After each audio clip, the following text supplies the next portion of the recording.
Welcome to a series called The End of Times, where we're going through the book of Revelation verse by verse to see what it is we can expect to happen in the end times. And as we've gone through this book verse by verse, it's been a couple years and we're almost to the end. So great job for sticking with it.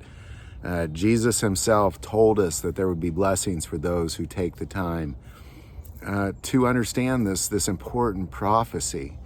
And where we're at is heaven and earth had been decreated, and we see the new Jerusalem, the new heaven and the new earth come about. And we've spent many episodes talking about every little aspect of what that looks like. It's very important that we don't just blast through it. So we're going to kind of continue down this path of talking about the aspects of heaven before we even go in what the outside looks like. So we're just going to pick it up where we left off. We did talk about why it illuminated the way that it illuminated last time. And we're going to kind of just for now skip past the 12 foundations because it's important we understand why each foundation is built out of what it is built out of. And we're going to go on to the pearly gates because it's extremely important we understand these gates. So we're just going to pick it up where we left off. Revelation 21, starting verse 12. Also she had a great and high wall with 12 gates, and 12 angels at the gates, and the names written on them, which are the names of the 12 tribes of the children of Israel. 3 gates on the east, 3 gates on the north, 3 gates on the south, and 3 gates on the west. We're going to jump to verse 21.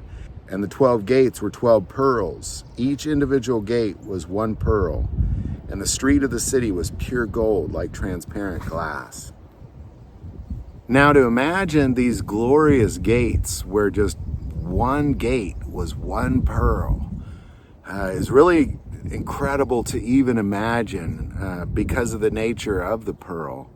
But Jesus kind of talked about a parable of a pearl, and it has everything to do with these gates. So we're going to go back to Matthew 13, and what's taking place is Jesus is speaking to a multitude. He's standing on a boat speaking to the multitude, and he's speaking in parables. And he says this in Matthew 13:34, all these things Jesus spoke to multitude in parables, and without a parable he did not speak to them, that it might be fulfilled which was spoken by the prophet, saying, I will open my mouth in parables, I will utter things which have been kept secret from the foundations of the world.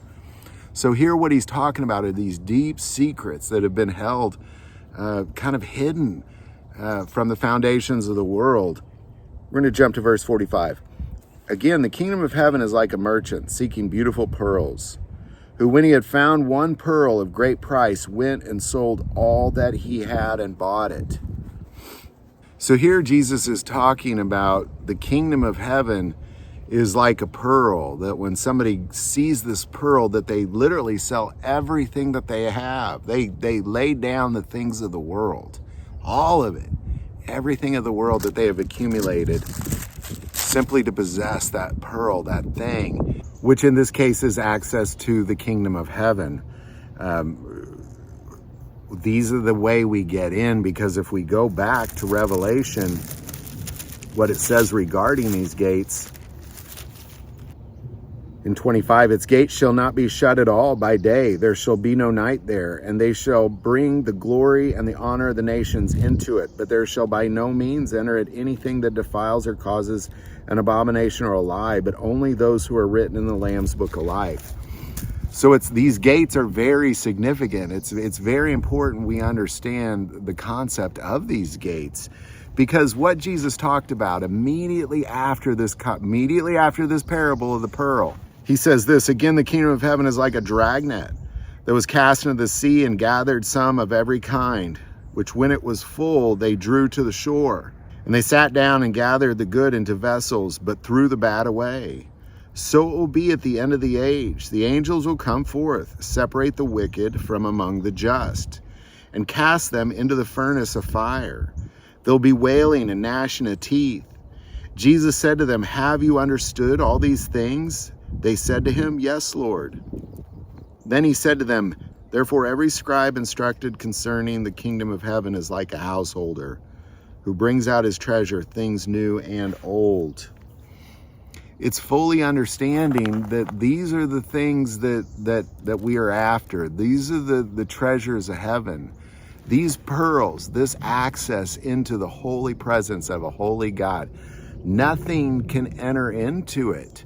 So every sin that I have said, any little tiny lie that I said when I was 15 years old even, I now cannot enter into the holy presence of a holy God apart from a Savior, apart from a Redeemer, the ultimate sacrifice of Jesus Christ laying down his life so I can be written, my name can be written in the Lamb's book of life, and I can boldly enter in through those pearly gates, which are open. They never close.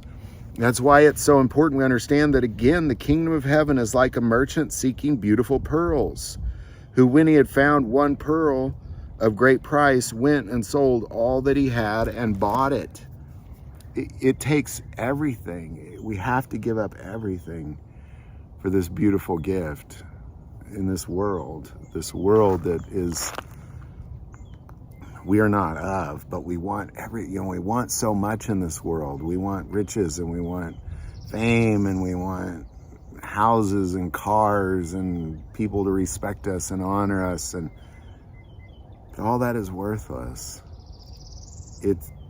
It is worth it to see these gates and get rid of everything in this world, so then we can boldly enter in through those gates to say, this has value. Again, the kingdom of heaven is like a merchant seeking beautiful pearls, who, when he had found one pearl of great price, went and sold all that he had and bought it. Go back to Revelation 21:21. And the 12 gates were 12 pearls. Each individual gate was of one pearl. And the streets of the city was pure gold, like transparent glass. Its gates shall not be shut at all by day. There shall be no night there. And they shall bring forth the glory and honor of the nations into it. But there shall by no means enter it anything that defiles or causes an abomination or a lie, but only those who are written in the Lamb's book of life. It's extremely important we fully understand why it is the way that it is. When we see heaven, the pearly gates aren't there just to be fancy. They're there to understand the prophecies of the parables, to understand what it is Jesus was saying. What is it that has so much value that we could sell everything just to have that one thing? What is that one thing? It's access into the holy presence of a holy God. So I hope these videos are helping. Stick with us. We'll talk about the foundations next time. Any thoughts or insight on any of this, definitely put it in the comments below. If you like this video, click like and subscribe. Feel called to support this channel with Patreon. That link is also below. But the most important part of this channel is we take prayer requests. So please don't ever hesitate to send that in. Thank you for watching this episode of God, Family, and Guns. And as always, love God, love your family, and love guns.